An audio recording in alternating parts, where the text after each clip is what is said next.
우리 오늘도 십자가를 통해 우리에게 주시는 하나님의 능력을 체험하는 복된 예배가 되시기를 주님의 이름으로 축복합니다.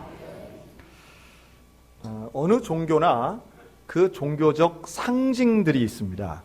이 종교적 상징들에는 그것만 딱 봐도 이건 어느 종교구나 알 수 있는 이제 그런 의미들이 있는데요. 다윗의 별이라고 하는 이 삼각형 두 개를 겹쳐놓은 것 같은 이 상징은 일반적으로 유대교의 상징이고 이스라엘 국기의 한중간에 들어가 있습니다. 또 초생달같이 생긴 적신월이라고 하는데요. 이 별과 달의 그림은 이슬람교의 상징이기도 합니다. 또 우리나라 불교에서 인도 불교의 영향을 받은 우리나라 불교는 전 세계가 공통적으로 쓰는 불교의 상징보다는 이 만자가 더 불교의 상징으로 사람들이 이해하죠. 그래서 이것은 비단 불교만이 아니라 무속 종교인들도 이것을 자신들의 상징으로 사용하는 경우들도 많이 있습니다. 그 중에 우리 대표적으로 한번 이슬람 상징을 사용하는 그 국가들이 있습니다. 이슬람 국가들에는 아예 자신들의 국기에 이것을 아주 노골적으로 상징들을 쓰지요. 그 중에 가장 대표적인 나라가 바로 이 초록색 바탕을 둔 국기의 나라입니다. 여러분, 이 초록색 바탕에 알 수 없는 글자가 쓰여져 있고 밑에 큰 칼 같은 게 있는 이 국기가 어느 나라 국기인지 혹시 아시겠어요? 대단하시네. 사우디아라비아의 국기입니다. 소양교회 수준이 이 정도면. 네. 이게 사우디아라비아 국기입니다. 여기에 쓰여져 있는 그 글귀가 저게 내용이 뭐냐 하면 아랍어인데요. 알라 이외에 다른 신은 없으며 무함마드는 그의 사도다라고 하는 의미의 말입니다. 그러니까 국기에 아예 문장을 써놨어요. 대단하죠? 그리고 저 초록색은 이 무슬림들이 인정하는 풍요와 이 다스림의 상징이기 때문에 많은 이슬람 소속의 아프리카 국가들에게는 초록색 바탕의 국기들이 상당히 많습니다. 그 다 의미가 있죠. 그리고 밑에 있는 그 국기들에는 공통적으로 초생달 그림이 들어가 있는, 그래서 이제 무슬림들이 많이 사는 국가라고 우리가 볼 수 있는데요. 이쪽부터 터키, 튀니지, 알제리, 파키스탄, 말레이시아의 국기들입니다. 좀 비슷비슷하게 생겼죠. 이것이 이 터키에 있던 오스만 투르크 대제 시대 때에 이러한 영향을 받고 오스만 투르크의 그 지배를 받았던 국가들이 바로 이러한 비슷한 문양의 국기를 만들었다라고 하는 것이 오늘날 역사적인 그 배경의 정설이기도 합니다. 그러니까 이런 종교성을 그대로 국기에다가 넣어놓은 나라들이 세상에 제법 많이 있습니다. 상징인 것이죠. 그런 반면 우리 기독교는 누가 뭐라 해도 기독교의 대표적 상징엔 십자가가 있습니다. 그리고 교회에도 어느 교회나 물론 우리는 십자가 자체를 믿지는 않습니다. 우리는 십자가를 숭배하거나 십자가를 숭상하는 사람들은 아닙니다. 그러나 십자가는 우리의 믿음의 고백의 상징이며 또 우리 교회가 함께 하나님 앞에 감사와 영광을 돌려드리는 하나님 능력의 상징이라고 하는 거예요. 그 십자가를 보면 우리의 마음이 감격되고 십자가를 바라보면 다시 한번 나를 구원해 주신 그 예수 그리스도를 기억하게 되는 것입니다. 그러면 우리 이런 생각이 들겠죠. 그러면 이 십자가를 상징으로 하는 국기는 없나? 많지요. 십자가가 들어간 국기가 사실은 가장 많습니다. 그리고 기독교를 이렇게 표방하고 아예 전도하며 선교하며 세워진 국가들이 상당히 많지요. 대표적으로는 지금 여러분 보시는 나라들 중에 아마 아는 나라도 있고 모르는 나라도 있겠는데요. 여러 개의 변화된 십자가가 어울려져서 만든 유니언잭이라고 그러죠. 영국 국기가 있고요. 또 그리스, 스위스 국기, 또 아랫줄에 있는 덴마크, 노르웨이, 아이슬란드, 핀란드, 그리고 조지아 공화국까지 사실은 색깔은 다양하게 있고 조금씩 달라 보이긴 하지만 거의 비슷한 형태의 십자가들이 들어가 있는 것을 보게 됩니다. 이들은 왜 이렇게 같은 형태의 같은 비율의 십자가를 가지게 되었는가라고 하면 가장 먼저 만든 게 일반적으로 가로 길이가 조금 다른 덴마크 국기를 사실은 효시로 꼽습니다. 빨간 바탕에 흰색, 가로가 더 긴 국기가 바로 덴마크 국기인데요. 1219년에 만든 이 국기는 십자군 전쟁에 나갔던 덴마크 국민들이 십자군 전쟁에 승리하기를 위해서 전쟁하다가 막 전세가 불리하게 될 때에 기도했다고 그러죠. 그리고 기도하는 가운데 하늘로부터 떨어진 것이 저 국기랍니다.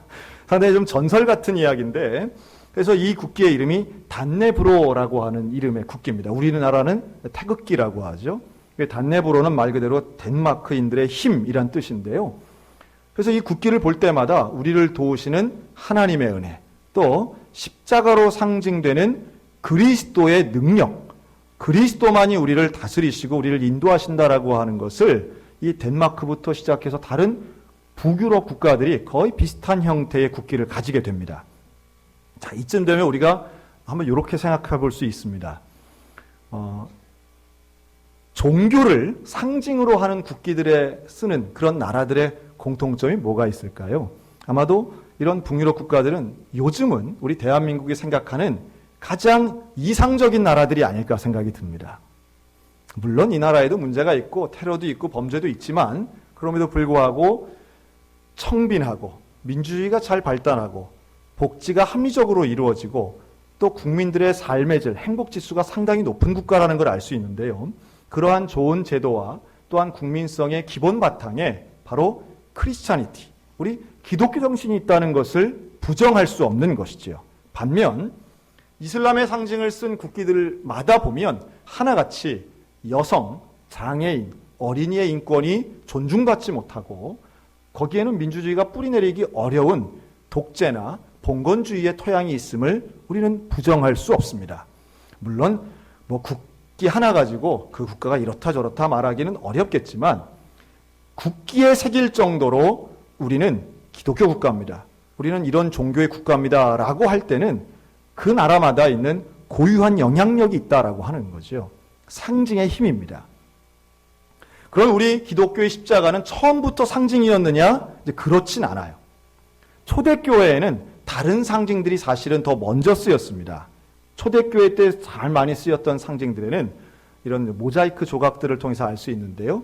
비둘기 상징, 또 물론 성찬과 세례를 상징하는 십자가 상징들도 쓰였지만 아마 제일 많이 보셨을 겁니다. 이 물고기의 형상을 한 이 상징, 이게 이름이 뭐냐 하면 한번 따라할까요? 익투스. 네, 익투스란 말을 사용합니다. 익투스는 물고기란 뜻인데요. 그럼 왜 물고기 상징을 쓰느냐? 우리 한국교회 교인들 한 20년 전까지만 해도 이거 승용차 뒤에다 많이 붙이고 다녔습니다. 요새는 이거 붙이고 다니시는 분이 거의 없는데요. 이 익투스라고 하는 것은 물고기인데 왜 물고기가 초대교회 교인들에게 상징이 되었는가 하면 익투스라고 할 때는 헬라어로 5개의 알파벳 철자가 들어갑니다. 그런데 이 알파벳 철자 5개가 각각 의미하는 게 있는데 첫 번째는 예수입니다. 두 번째는 그리스도고요. 세 번째는 데오스, 하나님입니다. 네 번째는 피오스, 아들이고요. 다섯 번째는 소테리우스, 구세주라는 의미가 있습니다. 이 단어의 맨 앞 글자, 앞 철자를 쭉 이어서 붙이니까 익투스, 물고기가 되는 거예요. 그러니까 이게 뭐냐 하면 좀 비밀리에 만든 우리끼리 아는 암호 같은 조어법으로 이 물고기라고 하면 예수 그리스도는 하나님의 아들이고 구세주다라고 하는 의미가 이 상징 안에 담겨 있기 때문에 제자들끼리는 물고기 표시를 보이거나 물고기에 대해서 이야기하면, 익투스에 대해서 이야기하면 이 사람은 예수 믿는 사람이구나, 이 사람은 예수 그리스도를 구세주로 고백하는 우리 교회의 일원이구나, 이거를 알았던 거예요. 의미 다 아셨지요? 네, 아시고 있던 거를 제가 지금 확인해 드리는 겁니다. 다 알고 차에다 붙이고 다녔잖아요. 제 기억에는 스텔라, 소나타 이런 차들이 많이 붙였던 것 같습니다. 왜 이렇게 했을까요? 왜 암호 같은 말을 썼을까요? 초대교회 교인들에게는 이 십자가라고 하는 그 개념은 그렇게 고상하거나 아름답지 않았기 때문입니다. 십자가는 당시에는 사형의 도구였던 거죠. 십자가는 예수님을 죽게 만들었을 뿐만 아니라 당시에는 죄를 지은 사람을 매달아서 죽는 사형의 틀이었습니다. 그래서 초대교회 교인들에게 십자가라고 하는 것은 예수님이 죽은 가슴 아픈 장소임과 동시에 생각하기 싫은 끔찍한 처형의 장소. 그래서 이것이 처음에는 쉽게 상징화되기 어려운 면이 있었던 거예요. 그러다가 2세기 지나고 3세기가 되면서 이제는 예수 그리스도의 죽음과 대속의 은혜를 고백하는 교회를 중심으로 십자가가 상징화되기 시작한 겁니다. 역사를 이야기하지만 사실 오늘 우리들도 마찬가지입니다. 여러분, 십자가를 바라볼 때 무엇이 생각나십니까? 십자가를 바라볼 때에 초대교회 교인들은 목숨 걸고 예수를 믿었고 나도 죽을 수 있다. 이거를 그냥 뗄래야 뗄 수 없는 생각이었고요. 오늘 우리들에게 과연 이 십자가는 죽음, 생명, 구원과 같은 그 예수 그리스도의 본질적인 의미 기억나시기를 주님의 이름으로 축원합니다. 이 십자가의 의미가 우리 가운데 살아있을 때에 십자가는 상징이 아닌 의미가 되는 것이고 그 가운데에서 우리에게 참된 능력을 발휘할 수 있는 줄로 믿습니다. 그래서 처음에 사도 바울이 오늘 고린도전서에 뭐라고 하느냐 하면 이 십자가의 복음, 십자가의 도를 전하는데 증거하는데 사람들이 이걸 받지를 않는 거예요. 믿지를 않는 거예요. 그 안 믿는 상황, 고린도 교회에 있는 그 많은 유대인이나 헬라인들이 이 십자가의 복음을 받아들이지 않는 것을 이렇게 표현합니다. 십자가의 도가 멸망하는 자들에게는 미련한 것이요 구원을 받은 우리에게는 하나님의 능력이라. 야, 이게 얼마나 정확한 말씀인지 몰라요. 다른 사람들에게는, 예수를 믿지 않는 사람들에게는 십자가는 미련한 겁니다. 어떻게 저런 거를 인정할 수 있느냐? 어떻게 저런 걸 받아들일 수 있느냐? 그러나 예수 그리스도를 믿음으로 구원받은 저와 여러분에게는 이것이 가장 가치 있는 일임을 믿습니다. 십자가야말로 내 인생의 가장 놀라운 사건이고 십자가야말로 내가 살아가는 중요한 이유를 주는 거예요. 그런데 사람들이 이걸 받지 않는, 믿지 않는 그 이유를 바울은 두 가지로 설명합니다. 유대인은 표적을 구하고 헬라인은 지혜를 찾는다고 말해요. 유대인의 표적과 헬라인의 지혜가 우리에게는 십자가를 받아들이지 못하게 만드는 이유라고 오늘 본문은 설명하고 있습니다. 여러분, 유대인의 표적이 뭐고 헬라인의 지혜가 뭘까요? 유대인들에게는 하나님의 능력이 드러나기 위해서는 표적이 동반돼야 된다고 본 겁니다. 다시 말해 하나님이 우리와 함께하면 최소한 홍해가 갈라지든지 여리고성이 무너지든지 뭐가 기적이 일어나야 그게 하나님의 역사로 난 인정하겠다라고 하는 입장이에요. 우리 그런 분들 계시죠? 천국을 좀 보여다오. 그래야 믿겠다. 기적을 보여다오. 그러면 내가 믿겠다. 이런 분들 계십니다. 이게 바로 유대인이 찾는 표적과도 같은 의미예요. 반면 헬라인의 지혜라고 하는 것은 당시에 가장 높은 수준의 철학을 가지고 있었던 그리스의 문화를 의미합니다. 헬레니즘 문화죠. 이들은 소위 말해 덮어놓고 믿는 것을 인정하지 않아요. 논리적으로 설명이 되고 이해가 될 때에 받아들이겠다라고 하는 사람들입니다. 어디 가서 뭐 기적이나 바라고 뭐 초자연적인 현상을 바라는 것은 무식한 사람들이나 하는 일이지, 우리 같은 지식인들은 정확히 보고 한번 읽어보고 따져보고 공부해보고 그리고 그것이 올바르면 내가 받아들이겠다라고 생각하는 거예요.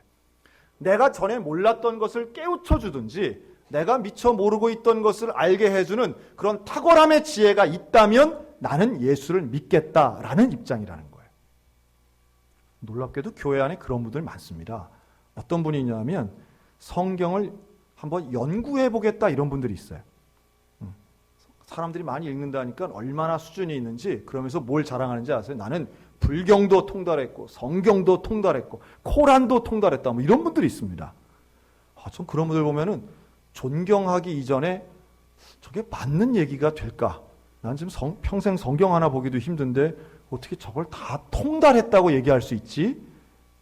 방송 나와서 하시는 분들 그런 분들 많잖아요. 저게 과연 통달되나 하는 생각도 있지만 저걸 통달한다고 해서 과연 진리에 다다를 수 있는가라는 질문이에요.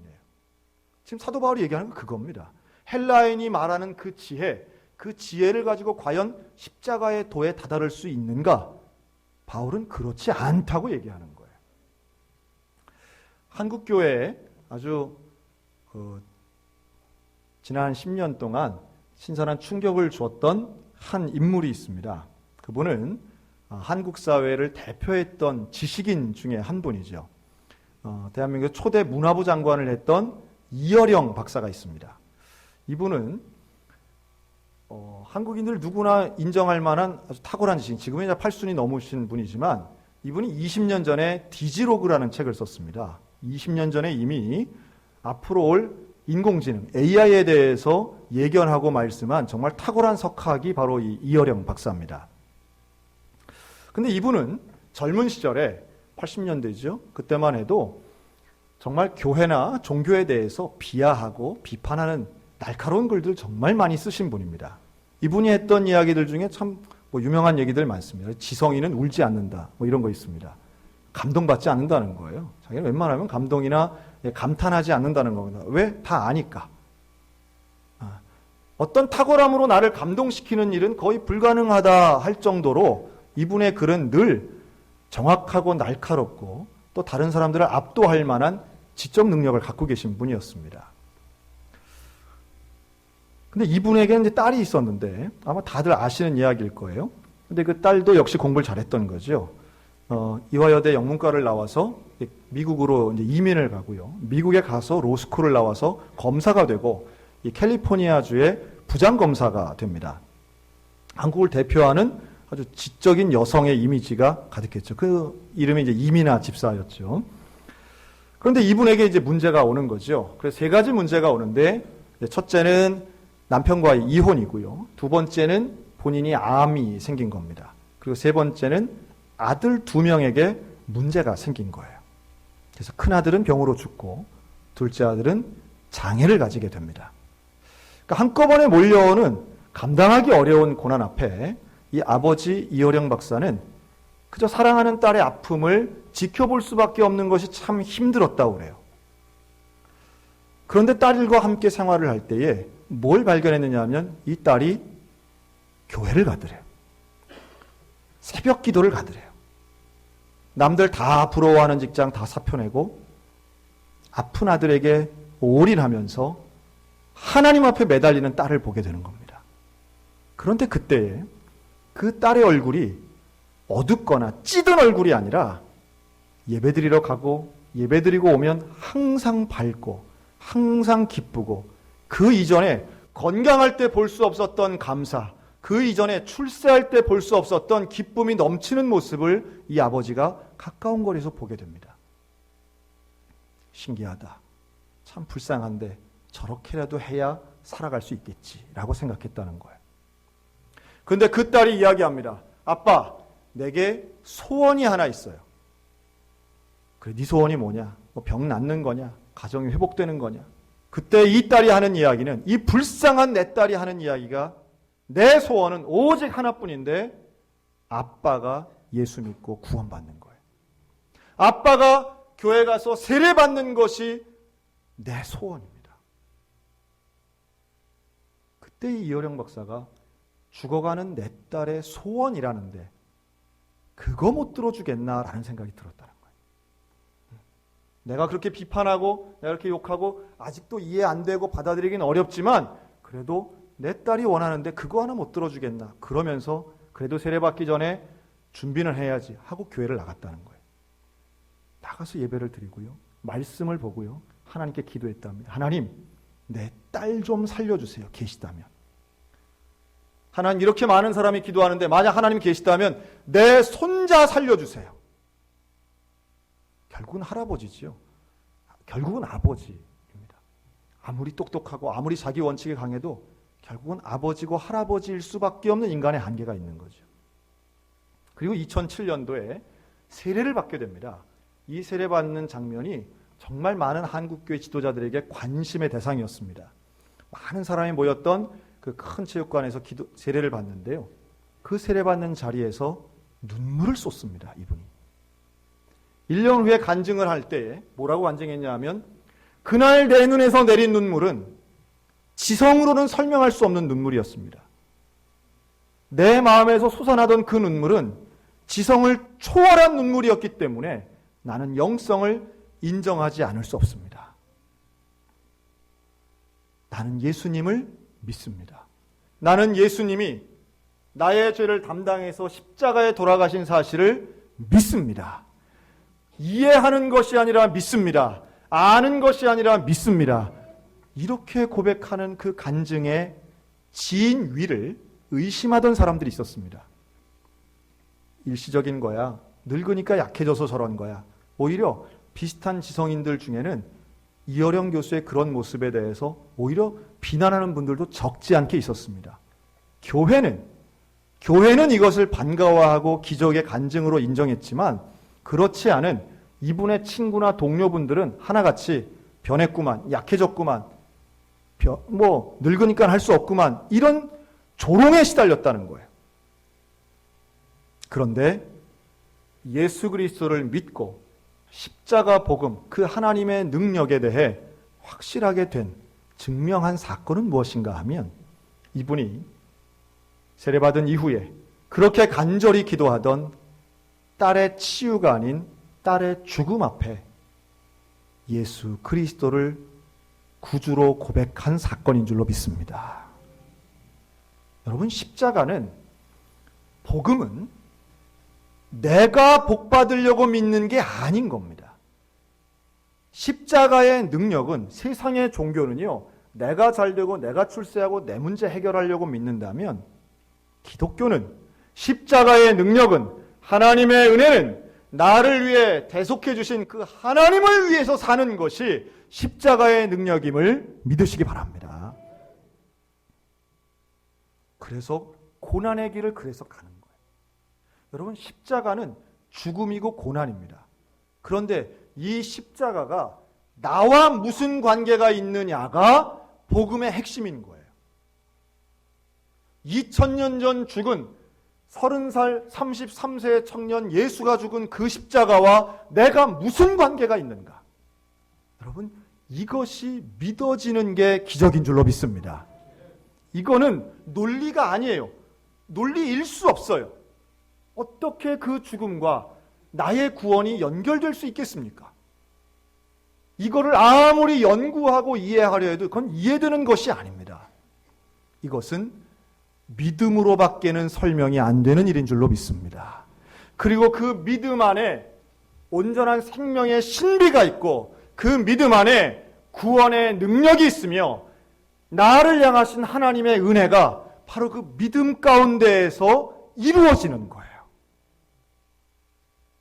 오늘 이 자리에 앉아 계신 분들 중에 이게 안 믿어지시는 분들 저는 있다고 믿습니다. 있을 거라고 봐요.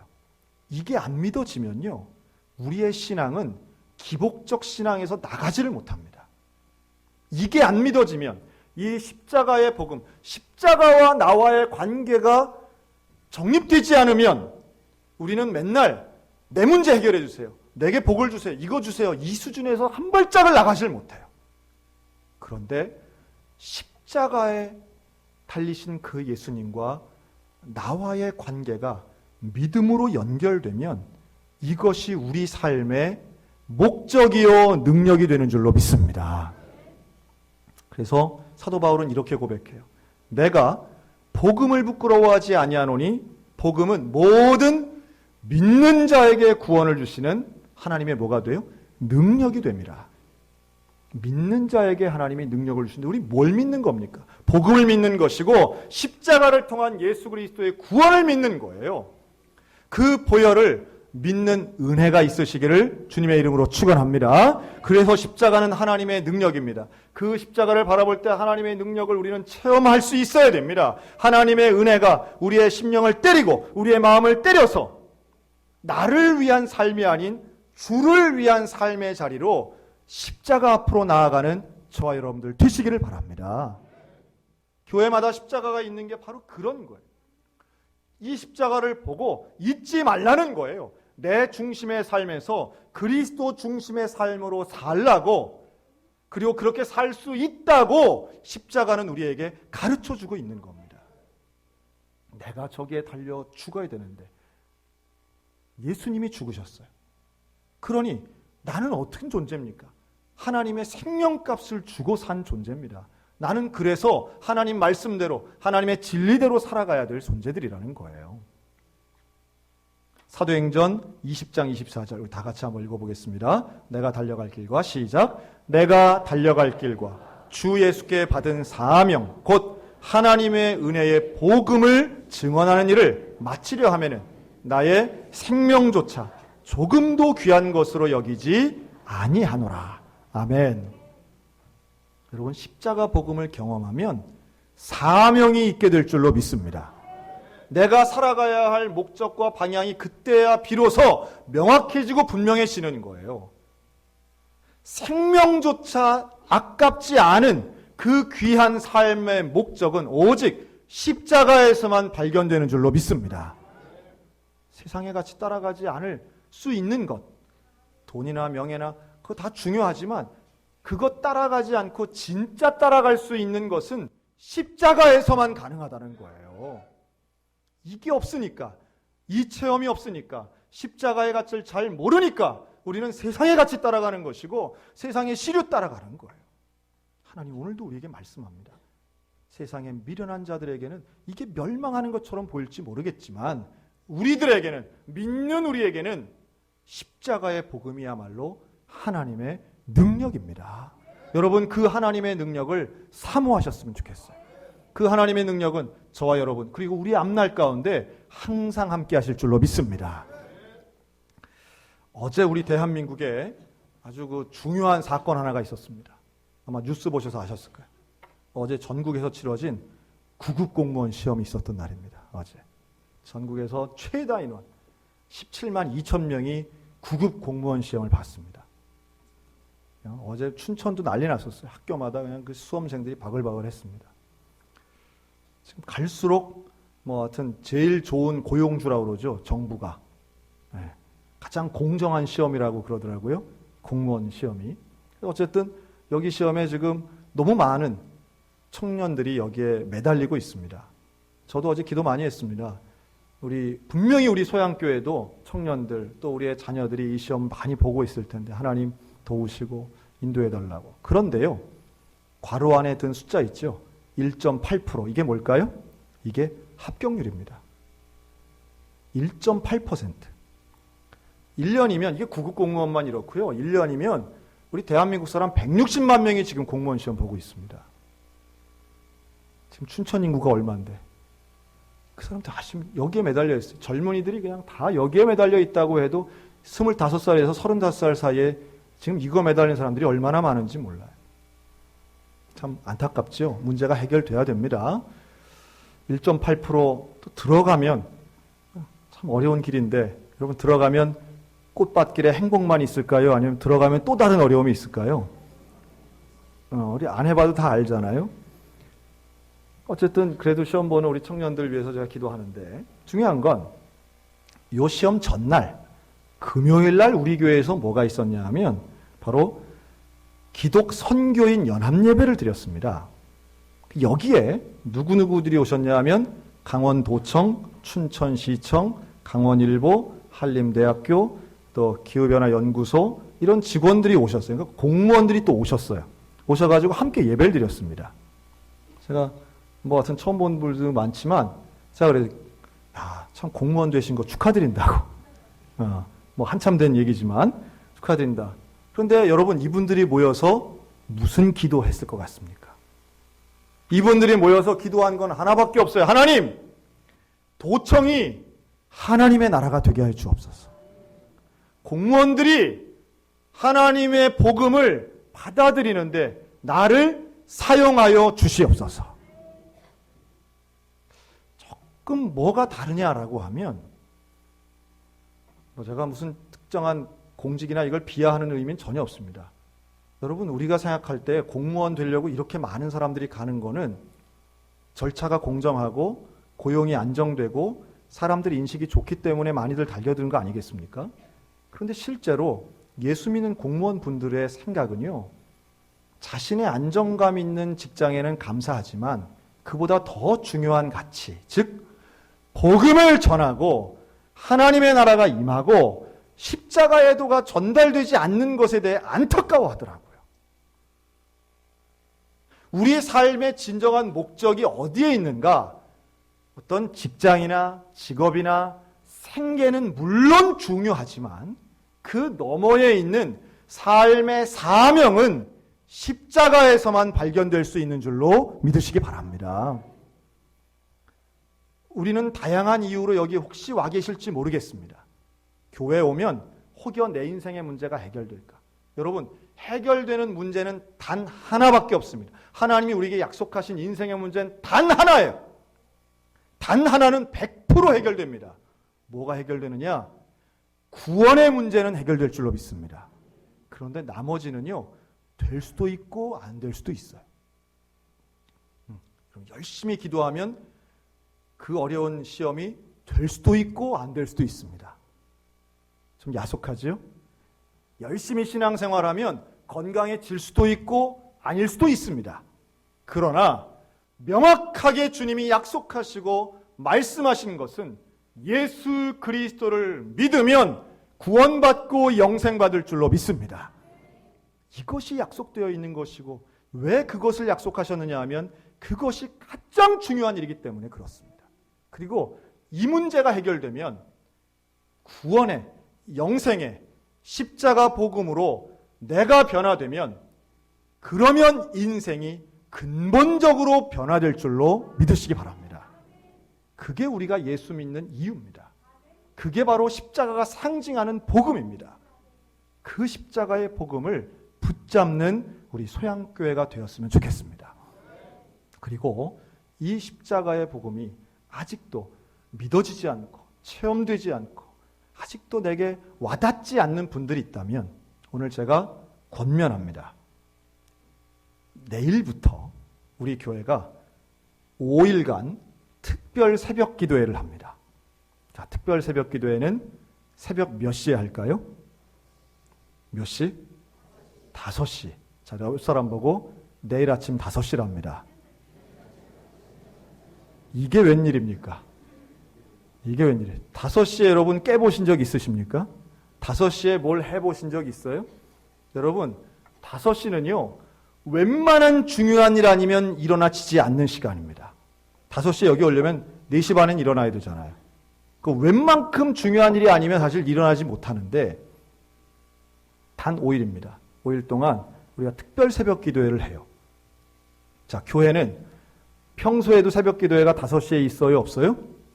있습니다. 1년 내내 있습니다. 저는 1년 내내 하고 있습니다. 근데 왜 특별 새벽 기도회를 할까요? 누구를 위해서 할까요, 이게? 자, 옆 사람 보고 당신과 나를 위해서 합니다. 특히나 이런 분들 계시죠? 나는 절대 새벽에 못 일어납니다 하시는 분들이 있어요. 또 이런 분들이 있어요. 나는 새벽 예배 나오면 하루 종일 멍해서 아무 일도 못합니다. 나는 이틀, 3일 나오면 반드시 몸살이 걸립니다.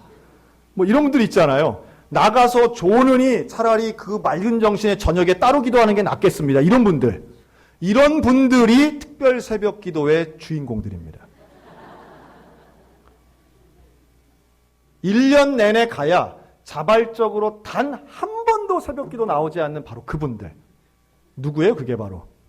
그게 나잖아요. 온갖 변명을 다 대는 특히나 만 40세 이상 남성들. 여기 아주 딱 있어요. 특히 남자분들이 더 그래요. 새벽에 나가면 나는 체질이 그게 아니야. 난 새벽 체질이 아니야. 난 차라리 밤이나 뭐 이런 분들. 그리고 직장에 가서 온전히 못해. 이런 분들이 있어요. 다 맞는 얘기입니다. 직장이 참 중요하고 일상이 참 중요합니다. 하루의 일과를 정상적으로 하는 건 참 중요한데요. 이걸 잘 하기 위해서, 제대로 온전히 하기 위해서, 엉뚱한 데 바라보지 않고 온전한 데 바라보기 위해서 우리 5일을 하나님 앞에 한번 드려보자는 거예요. 이 고난주간에 한번 드려보자는 말씀이에요. 제가 다른 분들은 잘 안 봅니다. 저는 일단은 장로님들만 먼저 봅니다. 제가 다른 분들은 강요하지 않겠습니다만 우리 장로님들은 제가 좀 강요합니다. 장로님들은 제가 좀 강요하고요. 장로님들 나오시라고 말하는 제 자체도 지금 되게 좀 안타깝습니다. 안타까운데 나오셔야 됩니다. 나오셔서 가능하시면 우리 장로님들 맨 앞줄에 좀 앉으셨으면 좋겠어요. 맨 앞줄에 앉으시고 나머지 분들은 열심히 오셔서 우리 이번 5일 동안 하나님 앞에 정말 십자가 앞에 주님 만나는 역사가 일어나시기를 주님의 이름으로 축원합니다. 다들 어렵다 말은 하잖아요. 여러분 어렵다 말하는 그 마음으로 아침에 일어나서 나오셨으면 좋겠어요. 하나님 분명히 살아계십니다. 하나님 분명히 역사하십니다. 하나님이 인도하시고 우리를 붙잡아 주십니다. 십자가의 복음을 믿는 마음으로 우리 함께 나와 우리의 인생 가운데 주님이 약속하신 하나님의 능력을 경험하는 저와 여러분들 이번 고난주간 되시기를 주님의 이름으로 축원합니다. 아멘. 기도하겠습니다.